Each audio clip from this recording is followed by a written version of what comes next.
And we're live. We are. Well, we've been live for a couple minutes. If you've been seeing us just rattle on here, we were trying to make sure that this stream is hitting all the social media platforms, and this was the way to do it. So, hello. I trust you. I trust you, man. I don't know what you were doing over there, but I trust you. I know, I'm a mad scientist, right? Show 46 in this little endeavor, huh? Yeah, that's almost a year, man. Almost a year. But that's on top of the radio show we did, correct? On top of the radio show we did. Like almost 2 years. Yes. Yeah, a little over 2.5 years, I think. It's a lot of talking, man. It is a lot of talking. Trust me, I know what a lot of talking is nowadays. Yeah, I hear you. Friends, we're going to start an hour earlier going forward. Starting next week, we're going to go live at 6 p.m. Eastern time instead of 7. So usually 50 to 60 minute show, right? Mm-hmm. Never know what the topic's going to be. But today, what is the topic today? Here we go. Like he never knows until this. And the idea when we started this, we had a game plan and we both were throwing input, and Rocco gave a bunch of input and I jotted it all down, but I just never share with him exactly. Do you remember the first radio show we did? I brought a fucking notebook with me. Like I was going to take notes and write shit down, and like I'm going to be super on this, and didn't even open it. No, you never opened the notebook. I had no idea what live radio was. He didn't even bring a pen. I don't even think he had a pen. No, but I had no idea what radio was. Like, let's do a live radio show. I'm like, all right, okay. Just don't swear. I'm like, I will try my best to not swear. Almost succeeded. 33 weeks, man. Got 33 weeks before I said shit. That when people ask like what I've done that's hard, that's hard to just, because I swear I'm Italian, right? It's part of my vernacular. Yeah. And to understand, I had to slow my brain down when we were on that show and think about every word coming out of my mouth. I'm like, I'm gonna drop a fucking here somewhere. I know it. No, you never. I didn't come close to that. You swore on the same show. So did I say piss? You said piss, and I said shit. Like literally within 30 seconds of each other. Is piss really a swear word? I mean, if you live in the UK, it's certainly not a swear word. In your drunk days, you're pissed. Yeah, I don't know. Good thing Matt was able to dump those pretty quick. Yeah, Matt Dursey. How you doing, Matt? If you're out there, miss you, man. Matter of fact, Matt's due to come back on this. Yeah. EMP. Yeah, we have to figure that whole thing out. But anyways, today I want to talk about comfort zones. Okay. We touched on it a couple different times in the past couple of weeks, but not deeply. And I want to talk about finding and maintaining the courage to continue to get out of one's comfort zone as they go through their life. Okay. Whether it's social, business, whatever it is. Yeah. And all the positivity, especially when it comes to one's self-esteem, that can be gained by challenging oneself to get uncomfortable. Absolutely. That's in my mind, that's what life's about. You're growing or you're dying. Like I think life moves too fast where you never stay the same. If you're not challenging yourself, you're regressing, you're dying. I believe that for years. And I've always tried to challenge myself physically, mentally, spiritually, professionally, because what's the point of life if you're not? If I'm not trying new things or taking new risks or trying to improve myself, like I had this conversation with Ellie the other night. She was talking about like just life. And I said, look, don't ever compare yourself to other people. All you should be doing is comparing yourself to who you were yesterday. Like that's it. That's your competition. No one else is your competition. Get up every day and say, am I going to be, and can I be better than I was yesterday? So if you can do that most days, you will be successful in anything you choose to do in life. It's not gonna be every day. Like there are other days I'm like, I shit to bed today. I didn't want to do shit today. Most days I'm okay and I can move forward. And that sounds so easier to just compare yourself to yourself, as opposed to other people. And I would venture to say to most folks, comparing themselves to themselves is actually harder. Absolutely. Than looking out and finding other points of comparison. Yeah. I mean, I remember being a young lawyer and thinking, I'm like, oh man, like I'm comparing myself to all these guys that had like 20 years experience. Like, I'm never going to be that good. Like how I'm that guy now. I'm like, I don't know shit most days. I just know how to solve problems and talk to people. So it's like you get perspective as you get older, I think, as you start to understand yourself, understand how life works. Because when you're younger, I think you don't compare. You're looking at everybody else. You're looking at the landscape. Like, how do I compare? How am I sized up against this person? Professionally, socially, relationship-wise. As you get older, and if you really take the journey of trying to understand yourself, think that's when it gets easier to compare yourself to who you were prior than to anybody else. But it's a hard journey. I didn't really figure it out until probably my 40s. Like when I turned 40, was I feel like with that year where it's like everything started to click for me. Like 35, I always say for guys, like 35 is kind of that messy time. Yeah. You're starting to question everything. You're like, okay, I'm a mess. Like, I don't know what's going on in my life. I don't know what I'm doing. When I hit 40, it was kind of like, I don't give a shit about a lot of these things. And you just kind of get really focused on what you care about. You start looking at life. At least I did, looking at life differently. I would agree. The idea of a long time ago for you, though. It's just slightly longer than your journey. Yeah, I might have a little more experience, positive and negative. I'm sure. Wisdom. Thank you. That's what we call it. Wisdom is generally a word that's never really equated with moi, so I'll take it. Yeah, no. Yeah, I have had this weird. I was born with this weird gene, I think, where I don't have an aversion to risk within reason. Yeah, I agree. Now, I have never fallen into the valleys of gambling. It was never really my thing. Okay. Never been susceptible to addictions of any kind. Same. However, I do have an aversion. I don't have an aversion to risk, meaning that I will jump off the cliff if things seem like there's a 51% chance that it's going to go the right way in my mind. I'm taking the leap. Yep, and I'll figure it out later. Same here. Works sometimes it doesn't. Yeah, but what I'm saying is that has always been the way I have operated. For better or worse. But I've also felt that when I've had this conversation with friends and family and even people on podcasts, I also have to remember too that I don't think that's generally how most of the world is made up. So my unique story or my unique outlook really doesn't always play to the masses. And I have to keep the humility to understand that I just don't see the world the same way. No, I think I'm wired like you, right? I have a very high tolerance for risk. And yeah, you're right. That is not the common denominator of people. I think people are very risk adverse in the general sense, right? I think if you look at my disc profile, like my business coach, Mike, has, he's done it. My C, which is your risk is that level. Myers-Briggs? Or that's another one? I don't know. I think it's the disc profile. Yeah. So his is part of the whole IMX, but yes, my C is basically non-existent, meaning like I'm fine with risk. Right. And I think I'm that way because I've always trusted my instincts and my ability to figure out a problem. So I'm like, okay, like I'll jump off the cliff and I'll figure out the way to build the wings on the way down. Like that's kind of how I've always looked at life. I can't remember a situation in my life where I was just like, nope, not doing it. Yeah. Because usually if I have an inclination to do something, my intuition is telling me something. Then I'm going to look at it. Like my process is always like my gut tells me something. I do this quick analysis.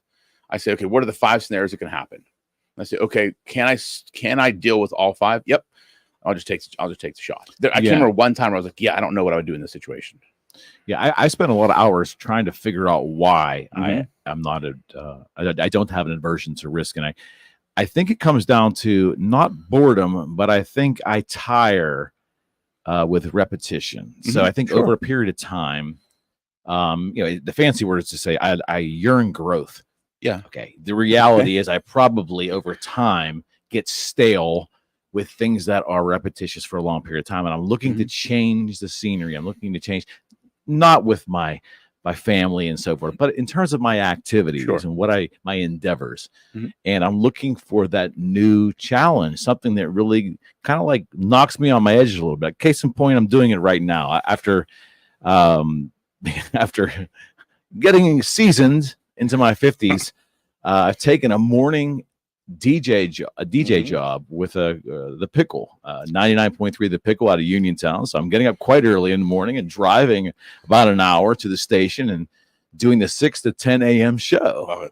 Love it. Playing classic hits. And so I've never been a rock and roll or a music DJ. I gained the experience through some radio and with Beaver County Radio and of course this podcast, and those credentials enabled me to have the opportunity. So now I'm learning that a podcaster or conducting a podcast is indeed much different than being a radio disc jockey. I can imagine.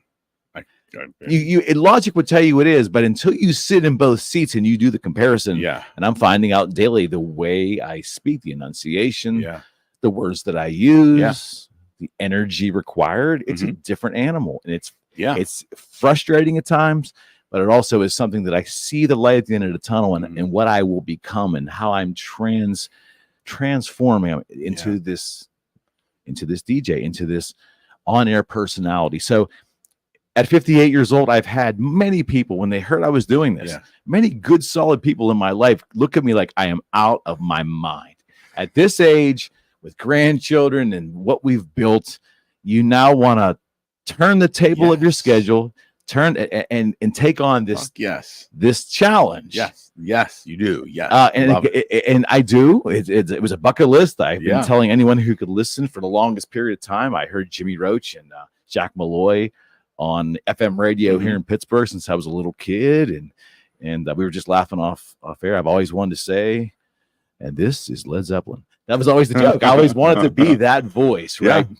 And at some point in time in all my journals, I knew someday I had to find a way to make the on-air DJ possibility happen. And again, serendipity, call whatever. Here we are. So what I'm saying is, at 58 years old, I have decided I'm going to take the leap and start this new adventure. And yes, it may look crazy to others, but I can't imagine. Who gives a shit? I can't imagine not.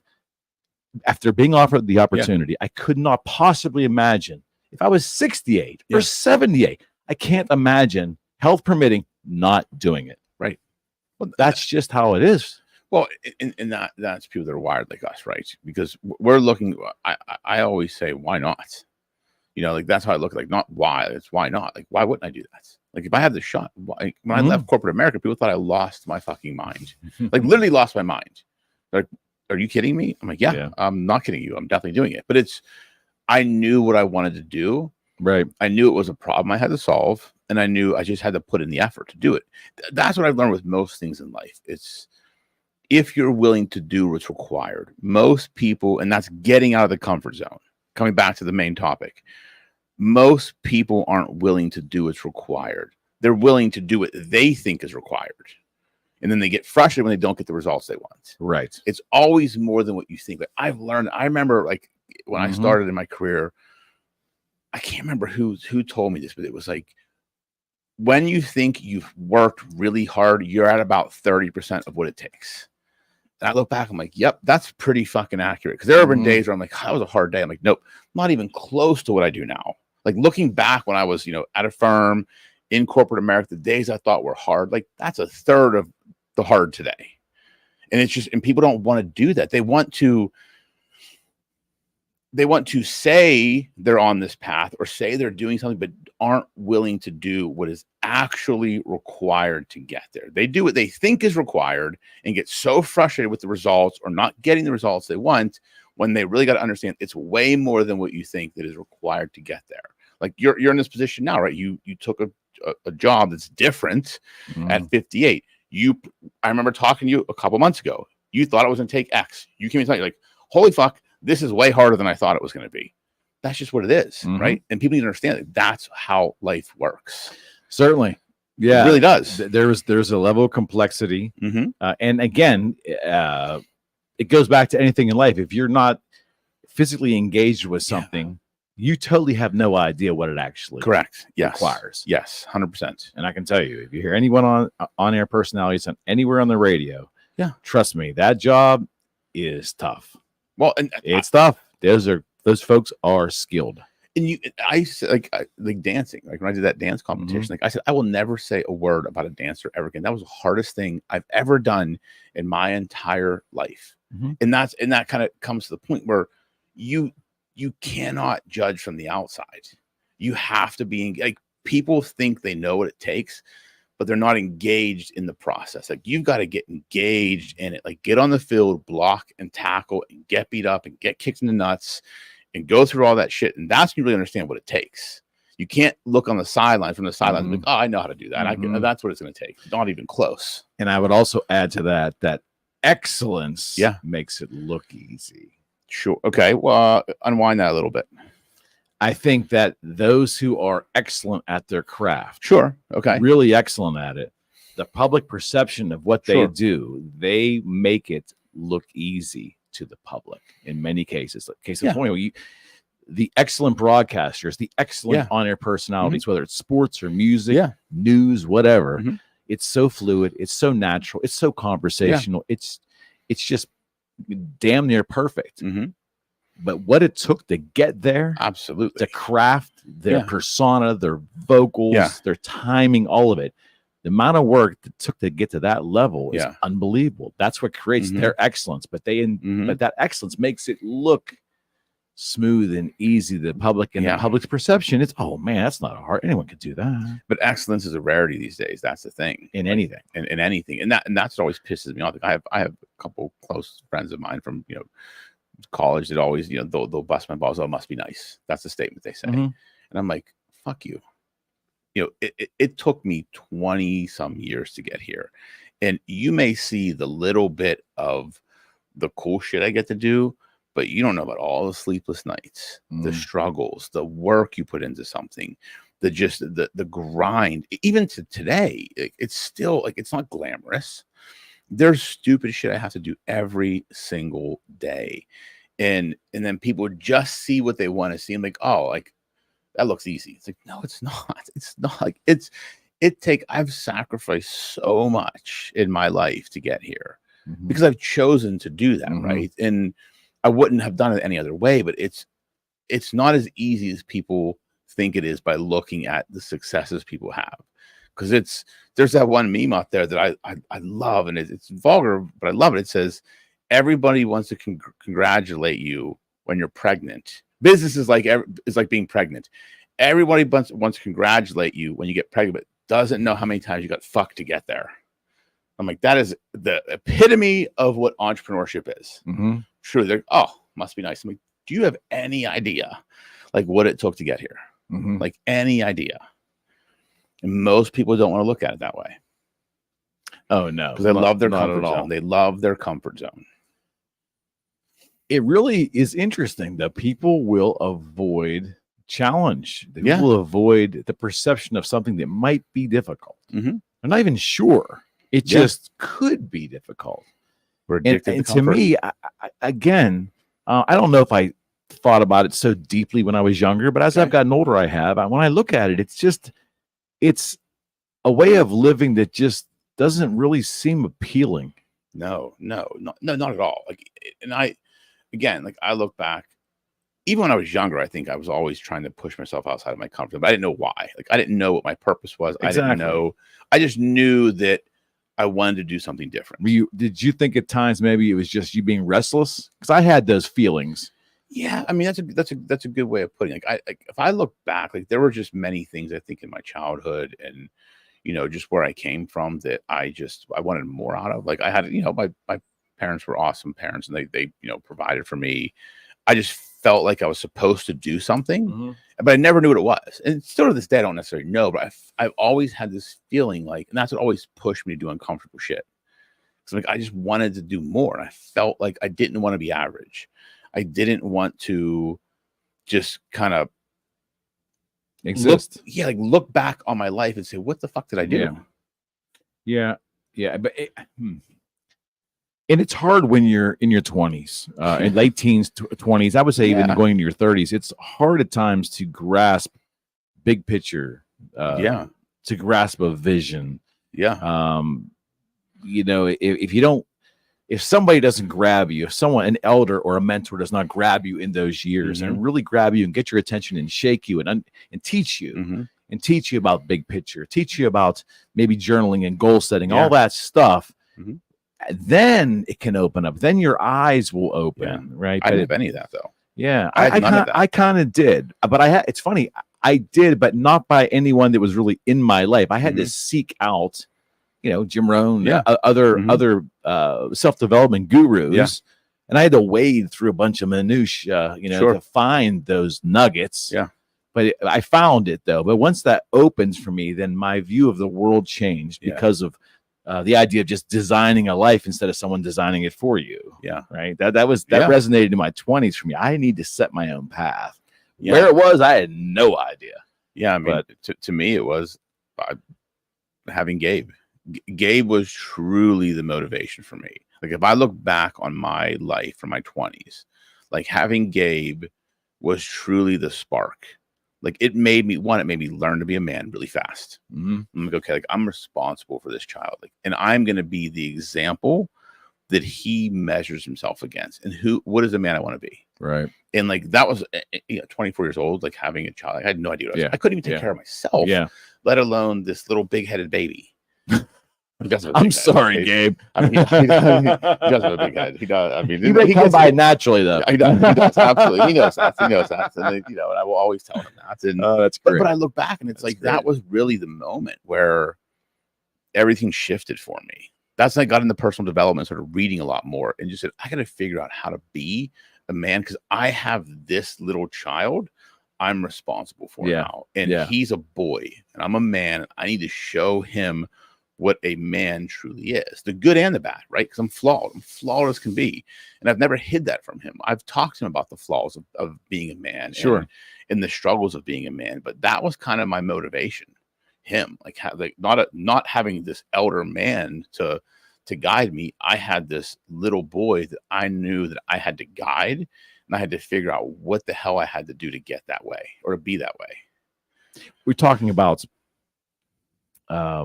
taking chances. I think it comes back to curiosity. My question for you is, do you think curiosity is actually something that can be taught? No, I don't. How do you teach curiosity? Because to me, curiosity isn't questioning. They're two different things. You can teach somebody to question things, right? Curiosity is a natural instinct, in my opinion. I can teach my kids, I've said this, Ellie and Melina and even Gabe, I said, don't ever take things at face value. Just ask why. Blows up in my face, because they're like, why do I do that? I'm like, well, because I'm your dad and I say so. And they're like, but why? I'm like, well, okay. But so you can teach me to question things, right? Curiosity, I think, is a natural instinct. Some people are naturally curious. Others don't give a shit. Like, I'm naturally curious. Like, I want to know why something is happening, or why someone did something. Other people, they just care about the result. So you think you're born with that curiosity? Yeah, because I think you're either result oriented or process oriented. And I think there's can be a combination of both. But curiosity is like, the results matter, but I'm really curious at how you got there. So I want to understand the process. That's where my curiosity comes in. Like the intellectual mechanics of that. Yeah, absolutely. I think the people that aren't curious, they're like, I don't really give a shit how you got there. I don't care how you make the pizza. I just want the pizza. I'm like, I want to know how you made the pizza. Okay, I would agree with you, but I also think, though, that I think sometimes mentors or teachers, if they care enough, if they have a special interest in a child, maybe your own child. Sure. I think you can turn them on. I think you can. It's almost like you turn on a light switch and you can reveal hidden curiosity. I think you can reveal it if you expose the child or the student to different things, or you try to look inward and see what really maybe creates a little spark with them, and then you work on presenting opportunities or information or views of life in that area. I think you can actually. I think you can help someone spark their natural curiosity. I think people can be curious, but either they're just too lazy to act on it, or they may be afraid to act on it. But I'm gonna lawyer you right now, because that's a different question. Okay. Your question was, can you teach somebody to be curious? I don't believe you can. You can help them unveil their own curiosity. Fair enough. So to me, like, the first question was, fair enough. I don't think you can teach somebody. You can help them uncover the natural curiosity they have. Because think about it, like you just talked about, like, hey, showing them parts of the world or how things maybe will bring out their own natural curiosity. I agree with that 100%. You think we all have it then? I do. It's just kind of not revealed in many, because people are lazy. They don't want to actually figure out what they're curious about. Okay. Is laziness taught? I mean, laziness is imitated. I don't think you teach somebody to, like, hey, not Eric, intentionally. No. Here's how you be lazy. Let's just go sit in the okay. Is it lazy? But emulated. you're the product of the 5 people you spend the most time with. Like, that is the truest statement, most cliched statement, right? But it's absolutely true. If I look at every part of my life, like sector of my life or season of my life, I was always the average of the 5 people I spent the most time with. And I just never spent my time with lazy people. Now I have other people I know that spend their times with lazy people. So laziness can be imitated. I think it can be taught, right? I think it's imitated. Yeah, if you are intentionally teaching laziness, you got some issues. Yeah, right. It might be happening. I don't know, but listen, I like to nap like the rest of them, but I don't have time to nap. You know, I would love to just sit on my couch and eat Five Guys hamburgers. Well, napping can be constructive too. Also true. I will do that in my office and put my feet up on the desk, and I just tell them I'm meditating when I'm napping. But it's fine because it's a recharge. But again, I don't think you can teach laziness. I think you observe laziness. Yeah. And you decide what's important to you. Some people just choose to be lazy. It's like, I don't really care about anything. Have you ever witnessed somebody get turned on, get that spark, or see it happen, get that curiosity that just unveils itself? Yeah. And see them act on it and just watch the progression of that. Have you witnessed that? 100%. Yeah. I've witnessed besides yourself. Yeah, I've definitely witnessed. I think there are people that I've witnessed in my circles professionally and socially that you see it when they figure it out. It's like a light goes off in their head and they operate differently. They truly do. It's like they might have needed a catalyst or a person to kind of poke them a little bit, someone to mentor them, or someone to simply believe in them. That is the biggest thing that I think people are missing. Like that feeling of knowing someone believes in you. I think if you see somebody that has potential, like in your circle that works for you or that you're associated with, and you know they have potential and they're struggling, I can bet with all of my life savings that they just need someone to tell them, I believe in you and what you're capable of, and show me you can do it. That's it. I guarantee you that will spark something in that person. Because most people, think about the world today. It's toxic. It's negative. How many times do you hear somebody say to you, I believe in you, Eric? When was the last time someone said that to you? My wife. Right. But outside of that. Right. A good friend of mine when I started this venture. Okay. So maybe who's in the industry, and was absolutely convinced 100% that I was made for this. But I think a lot of people out there don't have that. 1,000,000%. Well, and consequently, I've had a lot, as I mentioned prior, a lot of detractors. Like, I'm out of my mind. And how do you know you can do that? You haven't gone to school for this. You don't have a communications degree. I've heard it all. Yeah, heard it all. But I've been hearing that my whole life. So. Yeah, I get it. And but I think that's so important. I think we are. We have a void of encouragement in this world today. Yeah, I mean, I think human beings have a lot of voids right now. We have a void of encouragement. I think we have a void of actual connection with people. I think we have a void of some level of motivation. I think because we've made life convenient, right? It's very easy to navigate through life if you choose to, right? It's pretty easy to navigate through life. You can kind of do most things pretty easily. So there's not this urgency. And maybe that's the bigger point that I'm making. The sense of urgency in most is gone. Like, I can't imagine not operating with a sense of urgency. I fucking walk fast through a parking lot just because I'm walking somewhere. Like, it's just, I just move with urgency always. And I don't see that in a lot of people anymore. And it's interesting because we just went through a pandemic, okay, where we lost, no, just hear me out, that we lost a significant amount of world population in relation to the disease. So, and we all, for a period of time, some to lesser degrees than others, we were certainly shaken by the possibility of getting sick and, maybe really getting sick. So we went through it.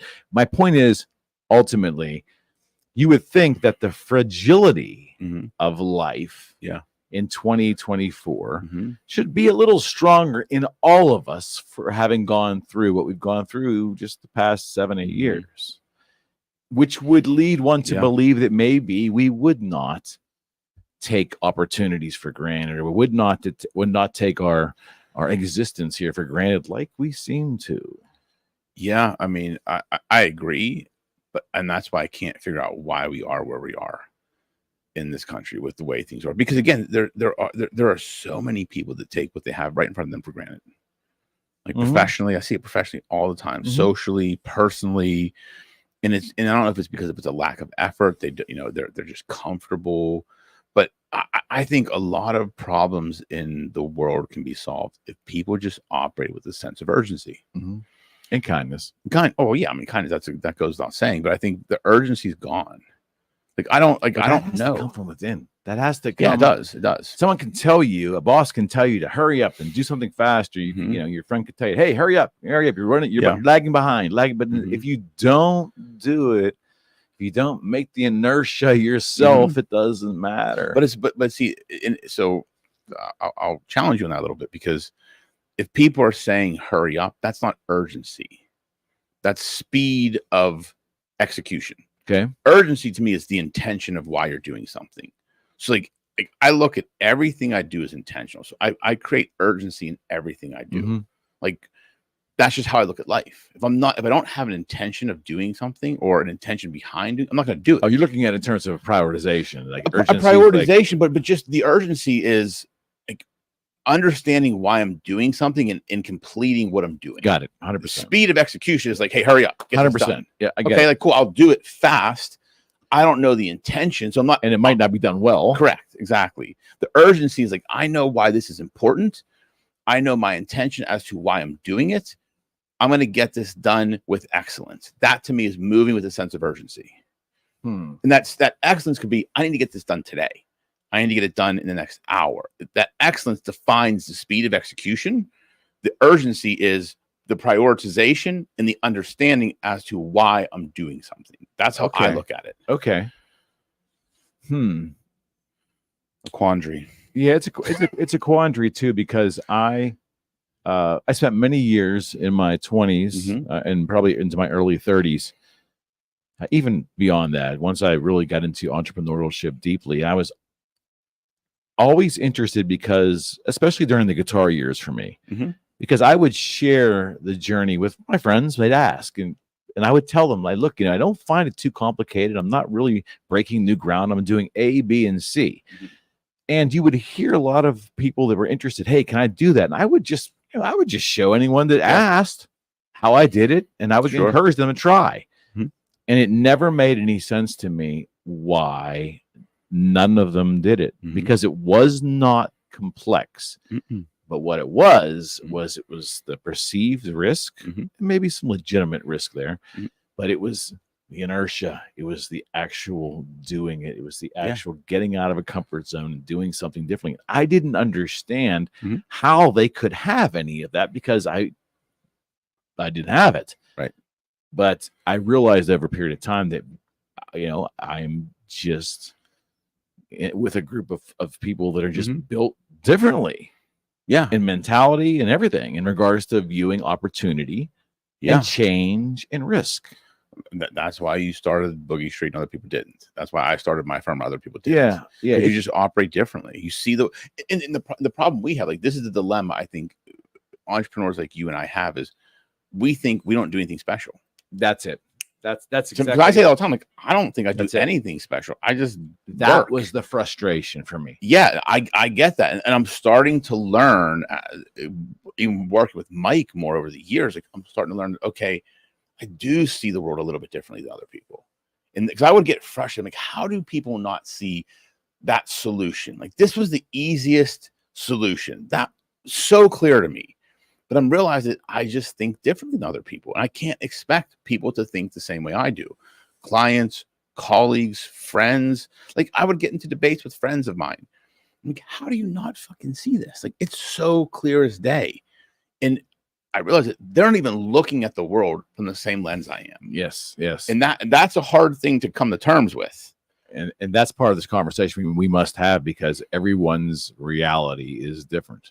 Supposedly, the physics tells us we're all sharing one reality, but our view of that reality for everybody is uniquely theirs. Absolutely. And we will never totally understand someone's viewpoint. No. And there's that, we talked about it, I think while ago, but that test they did on ultra successful people, and it's really true. They have those three qualities. They said they think they're special, like they're meant to do something big, right?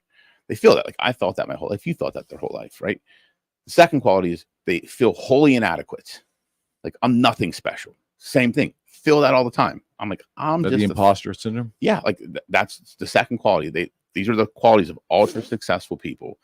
They think they're special and they're meant to do something great, but they think they're wholly inadequate and they're nothing special. And then the third one is they operate with laser focus. Mm-hmm. And I look at that and I'm like, all the people I know in my life that have built successful companies, like friends, like take David, for instance. We talk about this all the time. Like talk about our friend David Allen. Yeah, we all fit these characteristics. Like we do. We all feel like we have that imposter syndrome sometimes. Mm-hmm. But the big variable is operating with laser focus. Mm-hmm. Like that is, and that's the execution piece. For me, I would just say it's a downright, for me, the way I looked at my ventures was just a downright obsession. I mean, obsession has some negative connotations, but I really felt like I was obsessed. Yeah.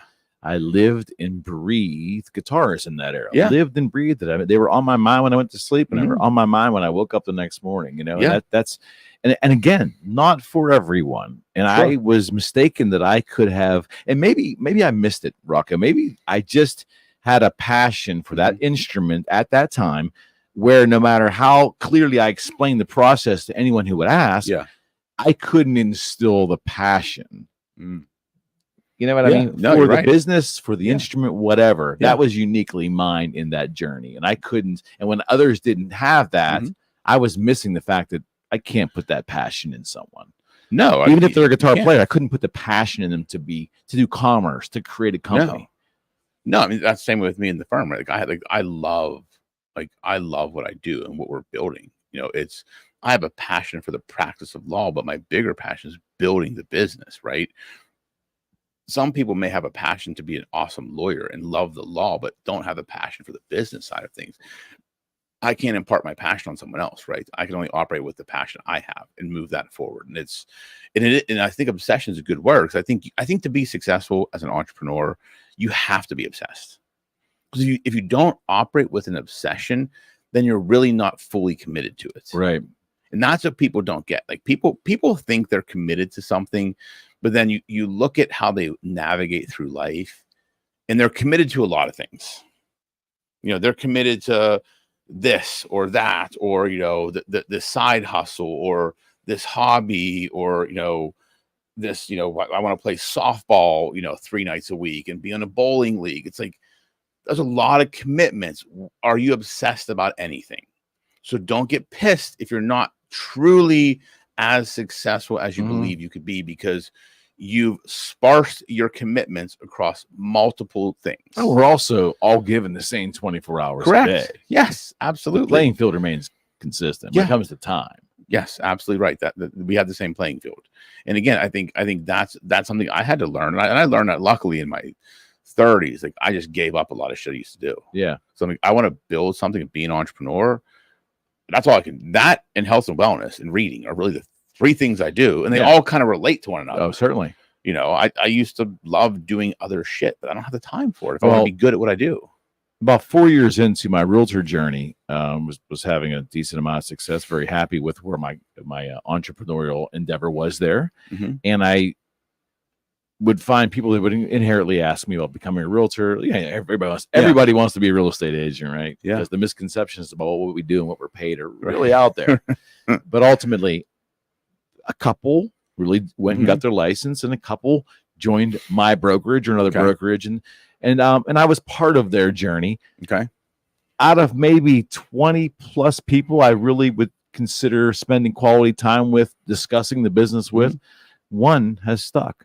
Yeah. And it got so frustrating. And I would wonder, like, this person is actually built better than me for this career. Yep. But again, you can't, there's some intrinsic parts of us that just can't be motivated. It's got to be there. Yeah. It's got to be there. And that frustrated me to the point where I really stopped mentoring within real estate. And because I just didn't find any joy in it. Yeah, I mean, motivation's internal, inspiration is external. Exactly right. That's what people don't understand. Like, you can't be motivated by other people. You can be inspired by other people, but I can't motivate you. I can inspire you. Right. Motivation comes from within, and that's the disciplines you have to build. Like, and again, that comes back to, I think, a lot of the problems we have is people just aren't disciplined. Yeah, because it's hard. Do you like teaching? Do I like teaching? Yeah. Teaching what or who? Do you like instructing? Do you like the art of instructing or teaching? Do you like that art? I mean, I've done it in the past. I enjoyed it when I did it. It depends on what I'm teaching. Are you asking me to apply to a job or something? No, not like what? Not a teacher in our society, per se, but you like mentoring. I don't know how you would want to say that. Mentoring, I guess. Yeah. The reason I asked that question is I always thought I would until I did it, and then I hated it. Starting with sales management that I was thrown into in the late 90s. How hard could that be? Manage sales, they're all my friends. How hard could that be? Hard. And I realized that it was the worst imaginable thing. That's why I went into entrepreneurship initially, because I only wanted to manage myself. Probably hampered me in the end because I needed employees, but I couldn't trust anyone. Yeah, it's hard to lead people. It is. It is, and I found out in real estate as well the same thing. I would give my best practices and encourage and a whole bit, but I just didn't get joy out of it. And I think I was, smart enough to finally realize it's not bringing me joy. It's a wasted activity in my day. So I obviously the people that work for me, I love mentoring them and seeing them succeed. And where I get caught up in the mentor aspect of things is, I still have to run the business. I have to do the work, but I also know I need to mentor people. Yeah. But I also don't know what they don't know. And I don't have the time to spend a great amount with them to understand all the things they don't know. And sometimes they don't come to me and say, I need help with this. I don't know how to do this. Like, to me, like, that's like, I would love to be in a situation where people just came in and said, I would like to learn about this. I have no idea.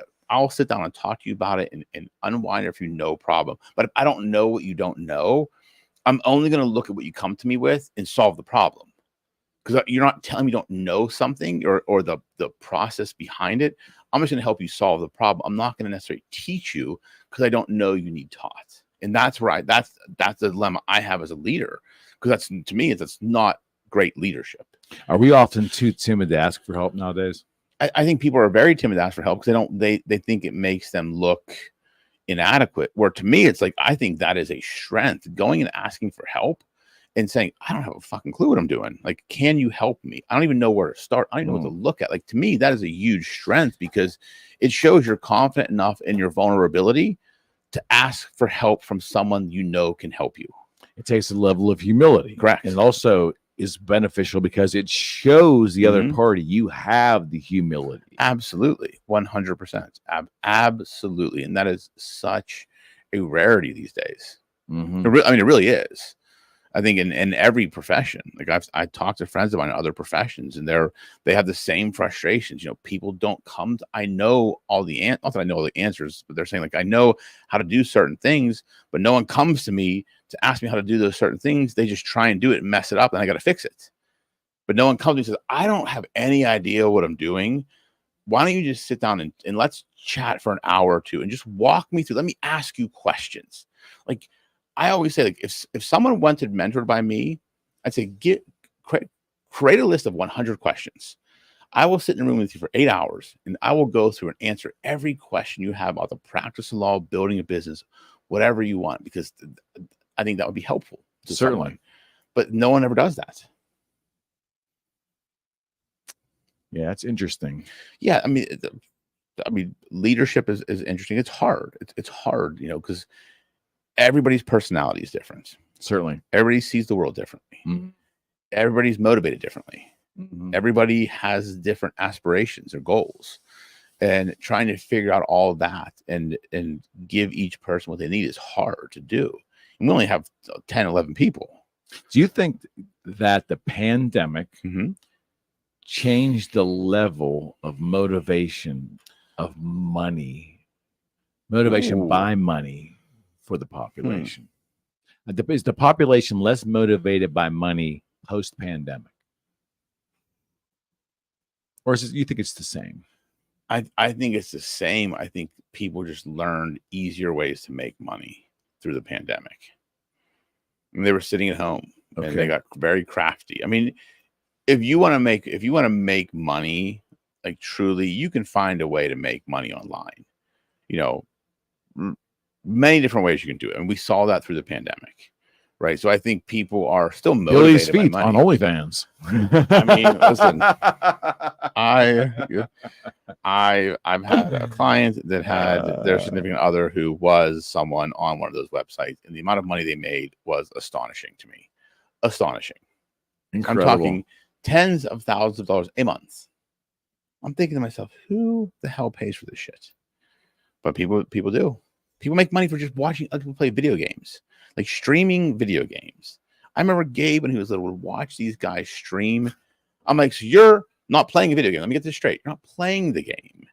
You're sitting in your bedroom watching some grown-ass man like me play a video game and talk about playing the video game.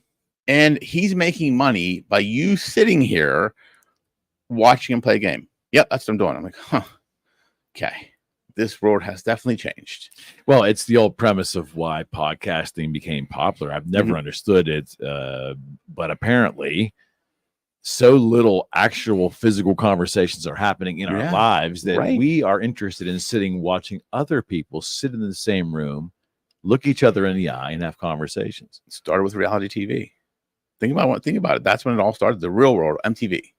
That was what the first reality show. Yeah, 90. I was in high school. I think. Yeah, I was in high school. Yeah, and I think that's when it started. So we started Puck. Now. Yeah. I remember those days. What happened to Puck? Puck, was he like Eric? Was he like the dancer or something? Yeah, but think about that. We started getting a view into other people's lives. We're like, maybe their life is more interesting than mine. I'll just watch theirs instead of. To me, it's like that's just something. Live. Just live. That is something. Yeah, I don't get. I get frustrated. So many of those shows I get frustrated by, because I'm like, this has been the downfall of society.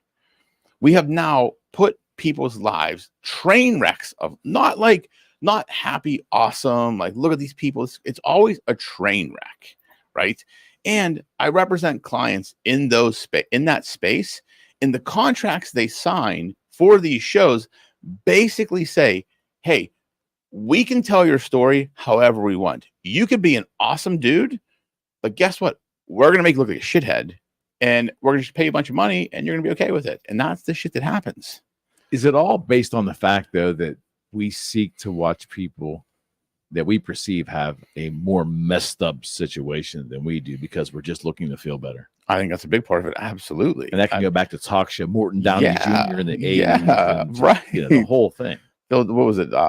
Phil Donahue and all those ones. Mike Douglas. Although that was more of a traditional talk show. But yes, Phil Donahue started. Jerry Springer. I think Donahue started the tabloidish, controversial talk show on TV. Yes. And then Springer certainly took it to the next level. Took it to the Sally next level. Jessel. Do you ever know Freddie was on Sally Jesse? Shut the fuck up. Oh my gosh. Fred Koalo. Sir Freddie Koalo.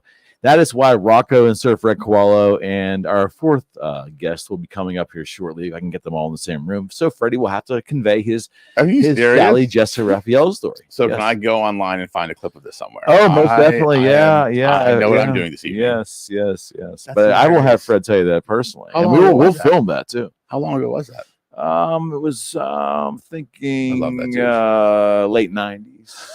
Yeah, had something to do with a stripper and getting pregnant and married and all that stuff, and paternity and the whole thing. It was good television, I hear. I can imagine. And we got to find that clip. I pretty much figured out what I'm doing for the next 2 days until I find that clip. Sorry, Fred, I'm looking for this, and I'm going to make sure we splice it into the next episode. Oh, fabulous, fabulous.